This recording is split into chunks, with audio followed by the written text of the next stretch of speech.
We're about to share with you our review of Cinderella, especially as it relates to Once Upon a Time fans. If you want to subscribe to our normal audio podcast, which I highly recommend, go over to oncepodcast.com.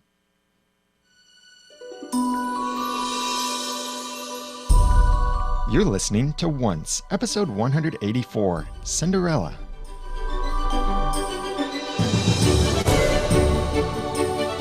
Hold on, let me do that again, because I wanted to say Cinderella movie review. Cinderella movie. Movie review. My hair. It's just It's staying. fine. Don't. It's staying inside my face. Oh. Okay, new YouTube intro. Okay. Hi, we're about to share with you our review of the Cinderella movie from 2015, especially for Once Upon a Time fans. Please subscribe, rate, and review our podcast on iTunes, and you can get that over at oncepodcast.com and get the show notes and everything over there, ways to subscribe to our normal audio podcast and more at oncepodcast.com.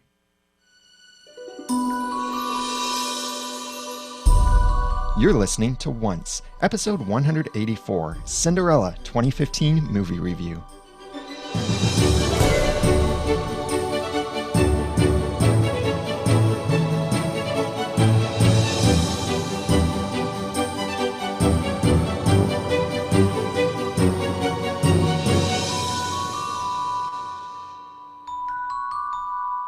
Welcome back to another episode of Once, the unofficial podcast for ABC's TV show Once Upon a Time. I'm Daniel J. Lewis. And I'm Jenny. And that is a new voice to many of you, but this is the amazing, the talented, the beautiful, my wife, and I am highly biased because of that, Jenny. Thank you for joining me for this. Hello. Thank you for having me. Yeah, it worked out well that Jenny was going to see the movie with me, and I did make a really big fuss about seeing this movie because I really wanted to see it. yes. So I'm really glad Jeremy didn't get to go see it because I got to go see it because Jeremy didn't get to go see it. Because Cinderella is still in the theaters at the time that you're listening to this, most likely, and at the time we're releasing this, the first few minutes of this are going to be spoiler-free, so don't worry about that. We'll just share our initial ideas and perspectives of the movie and whether we think you should see it. I'll do my best. And then we'll share the spoilers after that, and that's when it's no holds barred. So, first of all, one of the things I know some people were looking forward to was this Frozen Fever short that was just before the movie. Jenny, in general, what'd you kind of think of that? I thought it was cute. I loved it. I love seeing Elsa in a new color. The basic premise is that it's Anna's birthday party, but Elsa gets a cold. Yeah. And comedy ensues from that. There is one song, right? It was just one song they sung. Throughout the whole thing? Yeah, Well, probably. yeah, total. And I think so. there was one little reference back to the original Frozen movie, "The cold never bothered me anyway."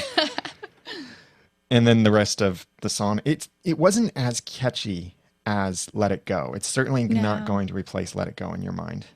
No, I even forgot it. I don't even remember what the tune was. It was something about best day of your life or something. It was fun. It was though. fun. Fun to watch. In a really cute short, I think, especially bringing Elsa's ability to create life to a whole new level Yeah. and multiple mini levels. Yeah. Little mini levels. So it's a lot of fun. I think you'll enjoy it. At some point, I'm sure Disney will make that available on some DVD or Blu-ray somewhere. When that's available, especially when the movie is available for purchase, you can purchase it through our affiliate link and support the podcast at oncepodcast.com/184. What did you think then overall of this Cinderella movie? I loved it. It was magical. I loved it. You think Once Upon a Time fans would like it? Yeah, I think they would because in Once Upon a Time we didn't get to see much of. Was it Ashley? Mm-hmm. Ashley that played Cinderella. Yeah. No, we didn't get to see much of her, so I definitely recommend this Cinderella movie. It was a lot of fun. Of the recent fairy tale movies that have been coming out, like Maleficent, Into the Woods, Jack the Giant Slayer, some of these movies that we've reviewed for Once podcast, I think Cinderella is the one that probably fits in the most with the Once Upon a Time ideals, and it tells the fairy tale in this really magical way that is very similar to what we know from the Disney version. I mean, it's very much based on the Disney version. In fact, in the credits, it did reference the Disney version as well as the Grimm fairy tales. Into the Woods, I think, presented a better, more accurate story of Cinderella, according to the Grimm fairy tales and all of the different versions there are of the Cinderella story. But if you want a modern retake on Cinderella that still maintains all of the magic, all of the beauty, I think this would be it. And they did a great job. I have to agree. The mice were really cute in Yeah, this. they were. And They didn't talk, but right. they were cute. And not in a way that you could actually understand exactly what they were saying. Sometimes it sounded kind of like you could understand them. Like the minions from from Despicable Me, where sometimes they say a real word. But the mice, yeah, could communicate in some way. But I thought it wasn't obnoxious and it wasn't childish. I agree. Like in the original Cinderella cartoon version, which really, when you look at the original Disney Cinderella cartoon, it's very childish. This is more an epic, well, not necessarily epic, but I think a great way to retell the story in a way that the entire family can enjoy, not just the kids. Yeah. The moment that I thought it was going to be like tree hugger, naturalist sort of thing, where Cinderella talks to animals, was when she told the stag to run. Like that was the moment where I was like, "Uh-oh, is this turning into something that I don't really want to see?" But it wasn't. It was nice. But that was the only moment where she could have seemed like a full-blown naturalist tree hugger type. Well, the animals were her friends. And from her perspective, she had just met this animal and she doesn't want her friend to be hurt. Yeah. And many of the animals did have a sort of personality to them, Yeah. but without this being all about the animals, which I'd say, like the original Cinderella movie from Disney, I remember watching it for the animals. You do? Yeah, well, because I'm a boy. I can't relate with Yeah, it Cinderella. is kind of a girl's story. I'll give you that. And so I would watch it loving the mice and Gus Gus, who, by the way, is in this movie Yeah. as well. The fat mouse. And in this movie, though, I think it's a great way of telling it, though, that fits for everyone. And it's not just a girly movie. I mean, it's not a movie that guys are going to be like, yeah, let's go see Cinderella. Yeah. And it wasn't weird that she talked to the animals every day. Right. Like, I talk to Lucy every day, our dog. So the only moment that was weird was when she was talking to the stag, because she just met the stag. But that was just what I thought. So if you like Once Upon a Time, you probably like fairy tales. Then I think we can both agree. What would you say? Out of 5 stars, how many stars would you give this? And you can have half stars. I'd say 4.5. I was thinking the same thing. 4.5 stars out of 5 for this. Cinderella. It is a beautiful movie. Bright colors. Magical. Yeah, really magical. Fun, too. It has its funny moments. And it doesn't get ridiculous. No. And it's not obnoxious with the amount of music. Actually, there are very few lyrical pieces of music in this. Yeah, it wasn't a musical. I liked that a lot. In fact, many people will wonder, well, did any of the original Disney music make it in? Yes, into the credits. Yes, and sometimes Cinderella would hum the songs while she was working. Oh, really? Okay, Yeah. I missed that part Yeah. then. Yeah, I loved that. I loved hearing some of the songs hummed without the movie actually being a musical. I loved that. If you get the soundtrack, and we'll have a link to it for Amazon and iTunes in the show notes for this episode at oncepodcast.com/184, there will be some really cool bonuses that I didn't realize until I looked at the soundtrack. The 2 songs, A Dream is a Wish and Bippity Boppity Boo, are from the original Disney movie, and they are sung by the cast. A Dream is a Wish, which we heard in the closing credits of this movie, is actually sung by Lily James, who plays Cinderella. Oh, really? I didn't know that. And the song Bippity Boppity Boo is sung by Helena Bonham Carter, who plays the fairy godmother. Oh. I was so glad that those songs made it into the movie, even though it was at the end credits. I loved, because A Dream is a Wish is kind of the song you think of when you think of Cinderella, as well as Bibbidi Bobbidi Boo. Those are just the the most memorable songs.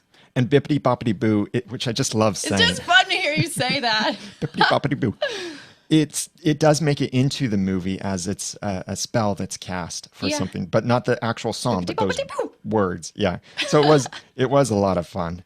And by the way, if you enjoyed the original Cinderella, there is now an honest trailer version of the Cinderella cartoon just recently released, and we'll link to that in the show notes for this episode.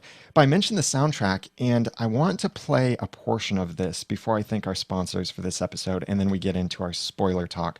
The soundtrack is by Patrick Doyle, and if you're a soundtrack fan, then you may instantly know what kind of music he does. It's very magical, very flowing, very airy, a lot of strings, and very beautiful music, which just fits so well with a fairy tale love story like this. So here is a sample from the soundtrack by Patrick Doyle.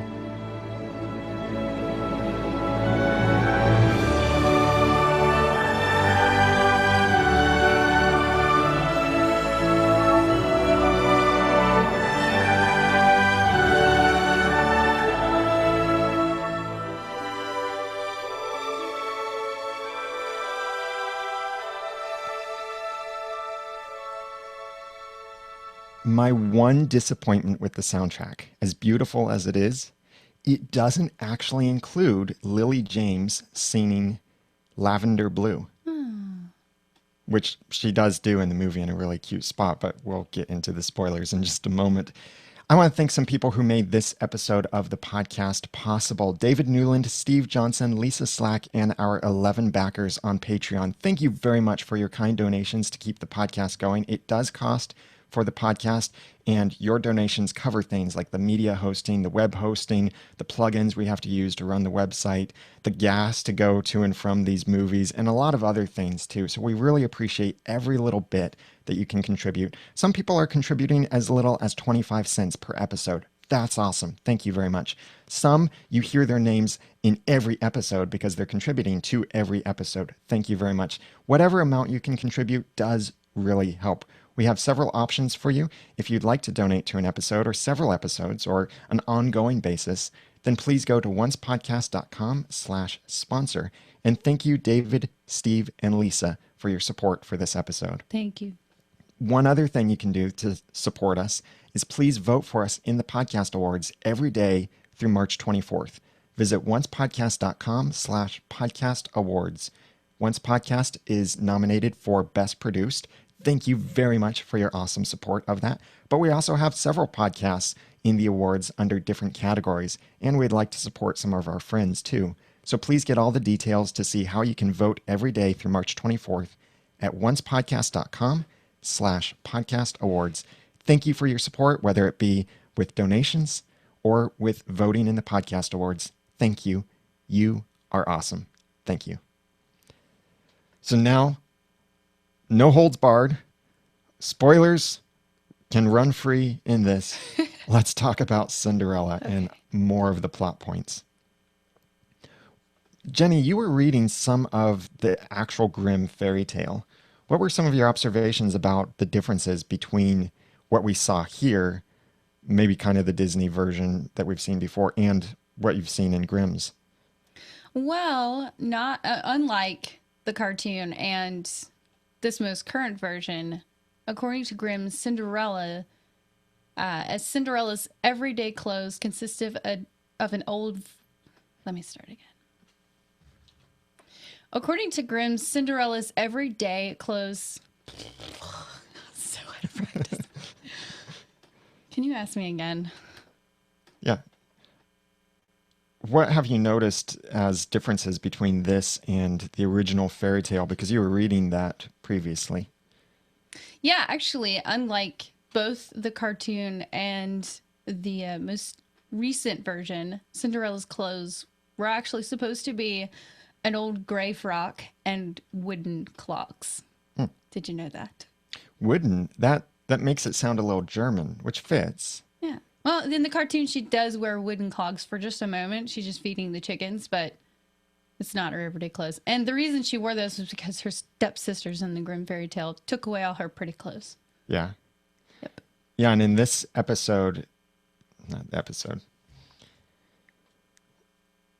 And some of the other interesting differences between this and the original fairy tale. Well, it's hard to say the original fairy tale, like the emphasis on the word the, because there are many different versions of this.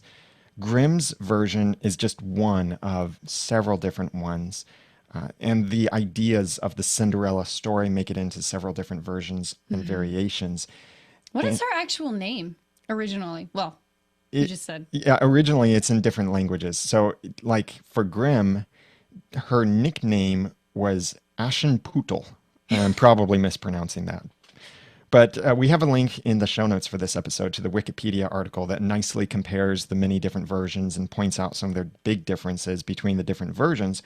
But with the movie here, they kept the movie very Disney themed, but yet still pulled in a little bit more of the original fairy tales into this. Certain things that are more Disney version themed is like the glass slipper that was used in this too. And that is now the icon to us. We think Cinderella, we think glass slipper. In some of the versions of the original fairy tale, the glass slipper was not the final slipper. It was one of the shoes. In fact, the festival that Cinderella went to lasted for several days. And she would go in some beautiful dress, and then she would leave the festival by midnight, and then she'd go the next night, then leave. This was a funny point in the Into the Woods version of Cinderella, because we would see Cinderella go and leave, go and leave, go and run away each time. And in Into the Woods, the prince actually put tar down in order to catch Cinderella, and it caught her shoe instead. That's actually in some versions of the original fairy tale, that on the third day, the prince tried to catch her, but he couldn't still, but he got her shoe. In the original fairy tale, usually the one that the prince ends up catching is a gold shoe. Disney made it just one night. You know, I could have danced all night, you know, instead of I could have danced all 3 nights. Yeah, it works much better to be one night for Disney. And Disney then chose the icon of the golden shoe or the golden, and Disney then chose the icon of the glass slipper instead of the golden shoe. And also in this, they didn't have the gory detail of cutting off the toes and cutting off the heel that the sisters tried to do, the stepsisters, in order to fit into the shoe. That's disturbing. But Into the Woods had that detail in it. Ew. So I'm kind of glad they didn't include that here, because this Cinderella is supposed to be like a whole family thing, not really gross like that. And Into the Woods was more raw of a story than this version of Cinderella was. Was the hazelnut tree in Into the Woods? I haven't seen it yet. There was a, yes, actually there At was. the mother's grave? Yeah. And a she little went, bird? well, not the little bird, but she did go, the way the fairy tale goes is that Cinderella actually went to this hazel tree that was planted from the branch that her father brought back. Right. That's in the Grimm fairy tale too. Yeah. Except there's a bird in it, and the bird is kind of like the fairy godmother, because when Cinderella's mother died, she said, "I'll watch you from heaven." And every time Cinderella visited her mother's grave, a little bird came and sat in the tree. And when Cinderella made a wish, the bird would toss it to her. And in some versions of the original tale, when Cinderella's mom was dying, she said to be pious and good, or holy and good. And she said, as long as you do that, God will provide for you and I will watch from heaven. In this episode, I keep saying episode. In this movie, they put it as have courage, be kind. Yeah, that was repeated a lot. It's really the theme of this whole movie. It is. Have courage, and be be kind. kind. And we see Cinderella struggle with that throughout the movie, that there is a moment where she says, I don't have any more courage. That was refreshingly realistic. And that was the moment when she met the fairy godmother. Yeah. And it was so neat the way, it was kind of like a test. I like how they did that. That shows that even though Cinderella had given up, she can still be kind, because she's crying. Fairy godmother is like, can I have some bread and milk?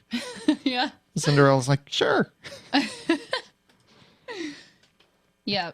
I like the way they portrayed her. Cinderella, the fairy Yeah, godmother. the Cinderella. The fairy bogmother, I just said. Fairy godmother. Or Harry Dogfather. Fairy dogfather. I think some of the other differences, I mean, there are all kinds of differences between this and the original stories. And one other difference that I think makes for a better story when you watch it as a movie is the stepsisters were supposed to be beautiful in appearance, but ugly in personality. In most of the movies, we see that the stepsisters are ugly in appearance and in personality. Yeah. I guess they just want to save time and make them ugly on the outside and on the inside so they don't have to spend a whole lot of time seeing that they're ugly on the inside. It kind of makes for a better story to do it that way, but it makes it less realistic because it gives the impression that beautiful people are beautiful on the inside and ugly people are ugly on the inside. When the truth is, ugly people can be beautiful on the inside and beautiful people can be ugly on the inside. More like the original fairy tale communicated. Mm.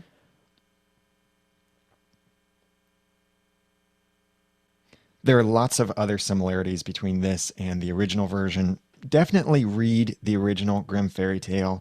You can get a copy of it inside of the Once Upon a Time book that ABC released with several Grimm fairy tales. That's one version. There are other versions you can find free online because it is public domain now. And Cinderella is a story that's been told time and time and time and time again. It's In really, many different ways, yeah, too. modernized, retold, changed, all kinds of things.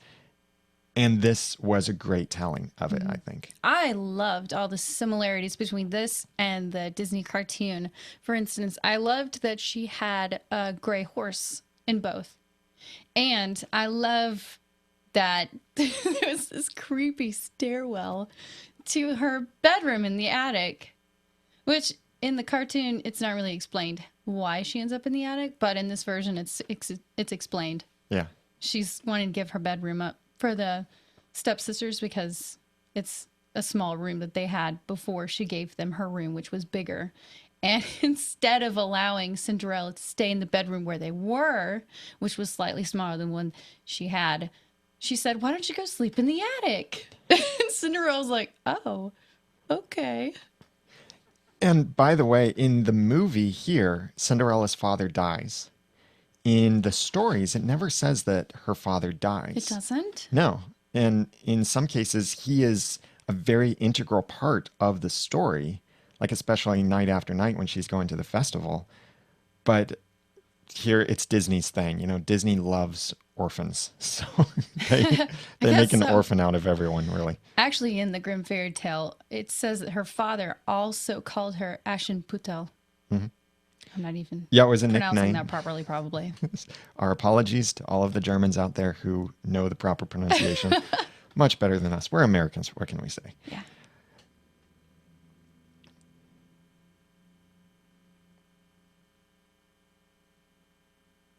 I lost my place a little bit.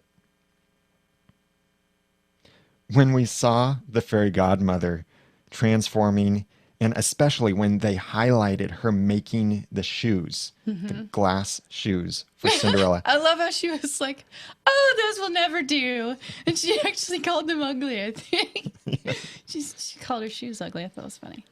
I was expecting the fairy godmother to say, "Every story needs a memorable detail."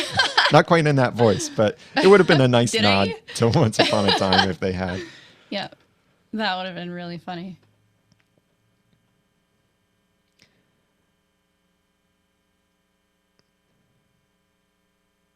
Pause as we look at our notes again, reviewing what have we already covered, because this conversation is fun. Did we cover things?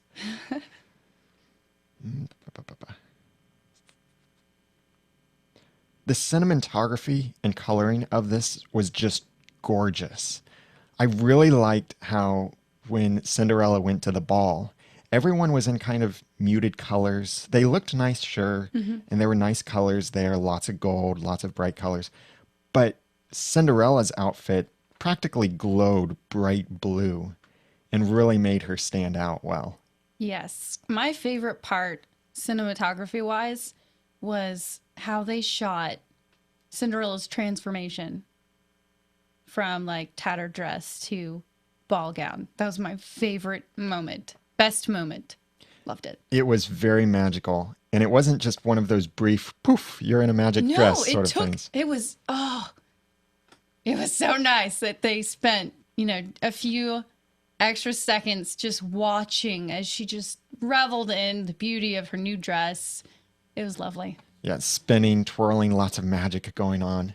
Great music going on too. Again, get the soundtrack from the show notes. Soundtrack is available right now, by the way, and you can purchase it right away. oncepodcast.com/184 to purchase that from Amazon or iTunes.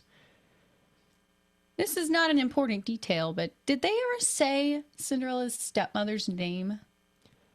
I don't remember hearing it. I actually went and watched the cartoon, and when they're announcing the sisters, they say the name Lady Tremaine. So I'm guessing that's her Okay, name. yeah. Lady Yeah, Tremaine. that's right. And the sisters, Anastasia and Drizella. which those aren't in the fairy tale. The original fairy tale doesn't have the father named, the mother named, the sisters. It doesn't have them named. Those names are Disney-fied, whatever, however you'd say that. But they're Disney versions, just like just like in Snow White, the dwarves get names that we know today, like Sleepy, Happy, Sneezy, all of that. That's from Disney as well. Speaking of the sisters, at some point while we were watching, I noticed that, what was the red-haired girl's name? Was that Drizella? Yeah, I think or so. Anastasia? I can't remember. But one of them also was a character, or that same actress played in Gallivant. Yeah. And it was so funny watching her because at one point in Gallivant, that character is singing about poison. And in Cinderella, that same actress gets to sing about poison again. Or I don't know if she's singing about poison, but she mentions poison. I just thought that was so ironic that she played in two roles that had her mention poison. Yeah, and the tie back there, I wonder if that was intentional to use that same actress. She's British, I think. And she's adorable. Yeah.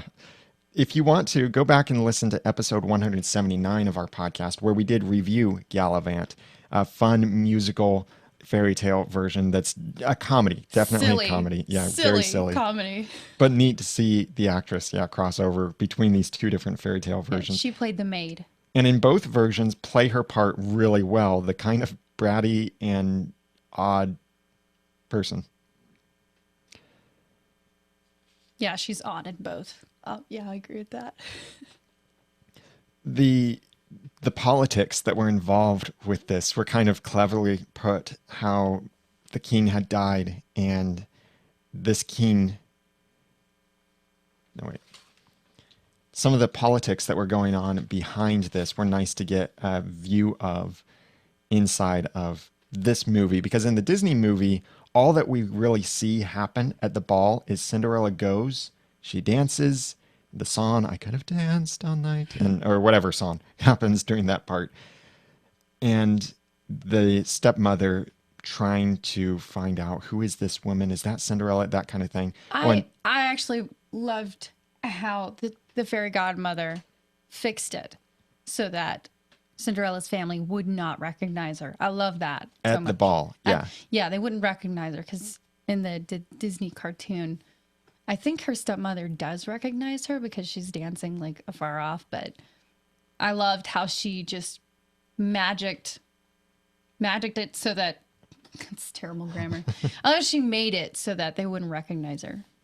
Yeah, and we get to see more of the ball, more of that experience, more of what was it about these two that attracted them to each other, including like the incident with the stag before the ball, but at the ball to see the enchantment, the in a sense love at first sight, but the getting to know each other, seeing what more was going on, so much more. She only wanted to go to the ball to see her friend Kit, which ends up being the prince, but she didn't know he was a prince. I love that they met before because it kind of makes more sense for two people who are familiar with each other to be excited to see each other than it does for a prince to meet a girl for the first time and just, I don't know, instant chemistry. Yeah. So their storytelling with this was much more detailed. I think, much more believable and really fun. What were some of the other highlights from Cinderella for you, Jenny? Give me a second. Okay.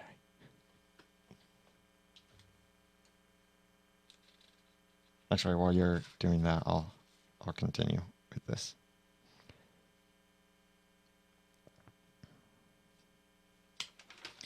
There were some great lines spoken by the narrator, which was Cinderella's fairy godmother in this. Certain things like the greatest risk that any of us will take to be seen for who we truly are. And throughout the story, we see that Cinderella got that name Cinderella as a joke because her sisters saw her with ash on her face and called her Cinderella because Her name was Ella. yeah. And the way that the original tale goes as well is that the sisters gave her this nickname. Ash and Puto. Yeah, to tease her, or certain other variations on some of the other stories from other countries.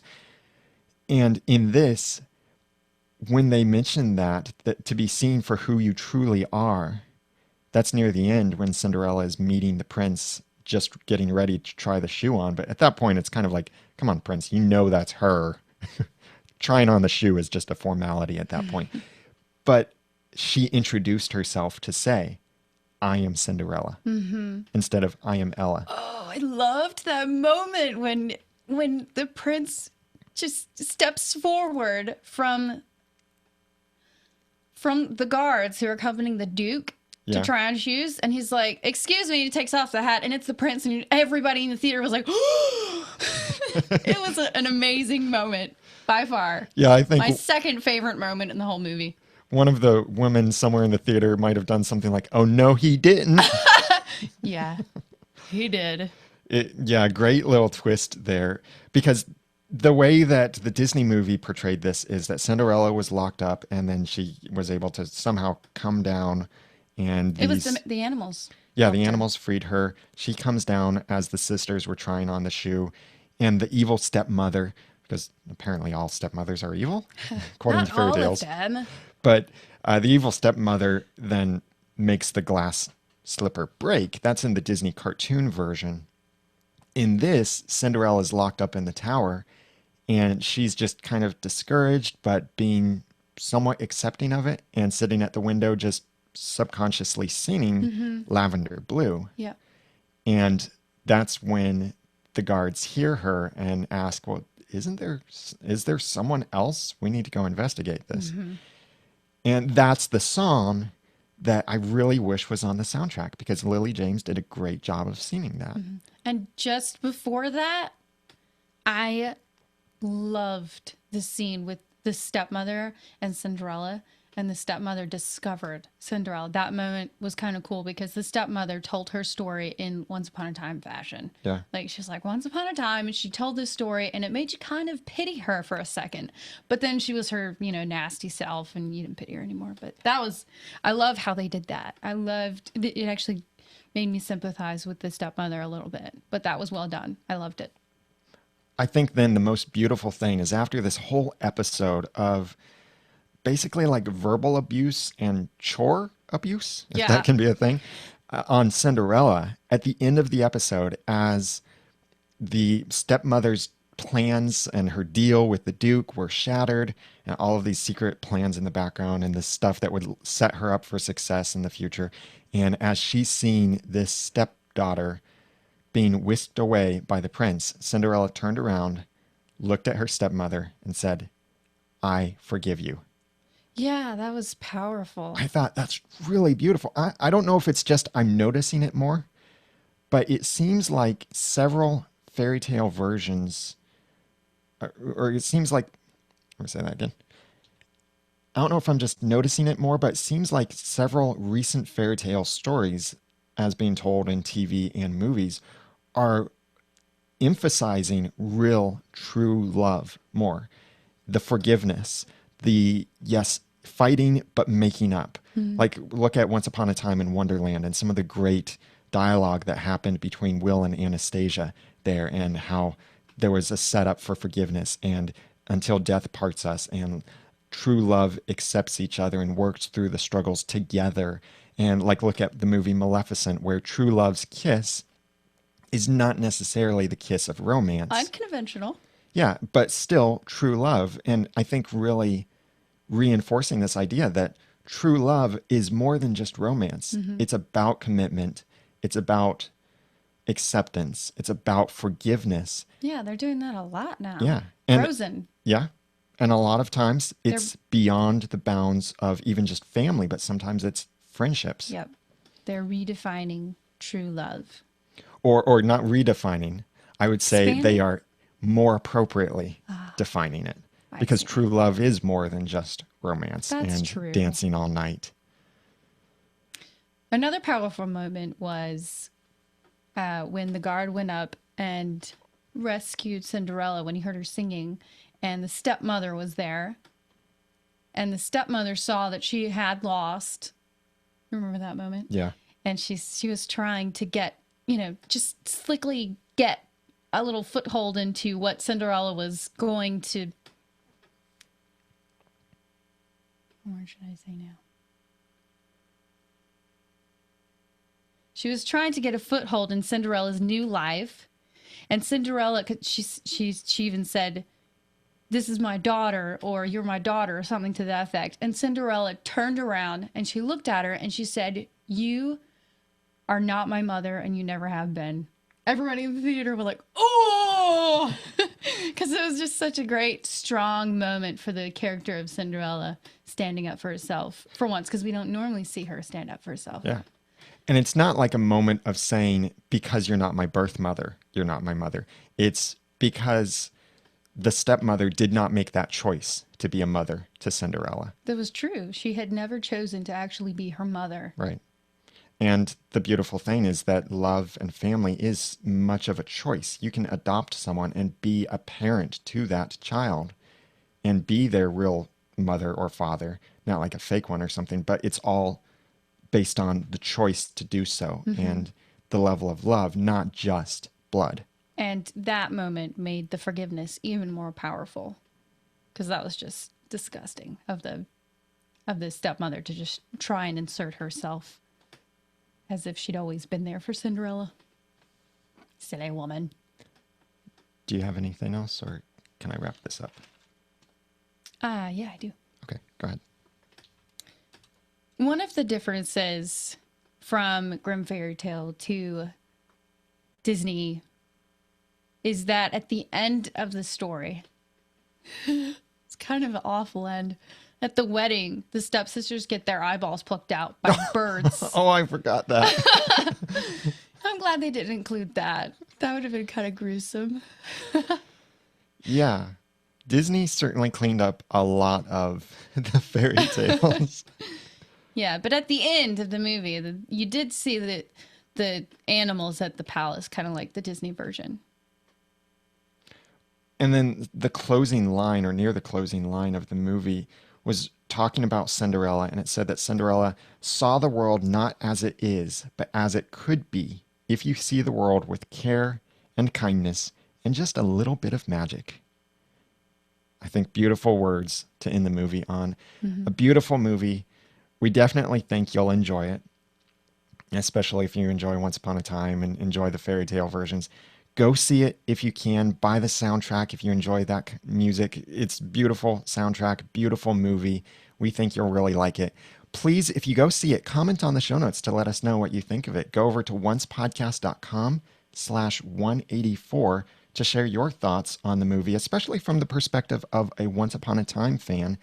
And if you are a fan of the Disney version, or like us, you grew up watching the Disney version, we would love to hear your thoughts on that as well. We'll have some screenshots in the show notes too that point out a couple things, some neat similarities from the old version that you'll just have to see the new movie to see, because we can't get the screenshots from them. That would be illegal at this point. So check out the show notes, comment there, look at the screenshots that we have from some of the original versions and the links that we mentioned to the original different fairy tales, and purchase links for the soundtrack and such. That's all at oncepodcast.com/184. We'd love for you to connect with us on social networks. You can get all the links at oncepodcast.com. Subscribe, rate, and review the podcast in iTunes or your favorite podcast app from oncepodcast.com. And follow us on Twitter at The Ramen Noodle. And I'm Daniel J. Lewis on Twitter at... I mixed that up. And follow us on Twitter at Once Podcast. And I'm Daniel J. Lewis on Twitter at The Ramen Noodle. And I'm Jenny, and you can follow me at twitter.com/Jenny's Nook. And for our fellow co-hosts, Aaron J., Jeremy, Hunter, and Jacqueline, we appreciate your listening. That was weird to say we appreciate your listening. Well, we do. Let me do that differently. Thanks for listening. Yeah. From your hairy dog father. Okay. Please connect with us on Twitter at Once Podcast. And I'm Daniel J. Lewis on Twitter at The Ramen Noodle. And I'm Jenny, and you can follow me at twitter.com/Jenny's Nook. We look forward to getting back to sharing our thoughts and theories on Once Upon a Time episodes. And for my fellow co-hosts, Jeremy, Aaron J., Hunter, and Jacqueline, I'm your fairy dog father, and thanks for listening.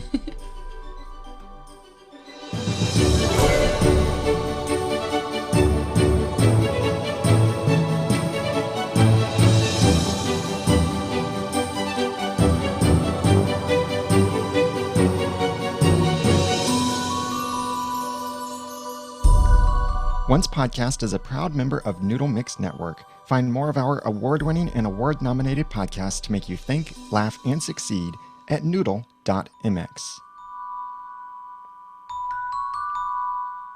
Big thanks to our sponsors for this episode of the podcast. If you'd like to be one of them, then please go to oncepodcast.com/sponsor, and please remember to vote for us in the podcast awards at oncepodcast.com/podcast awards every day through March 24th.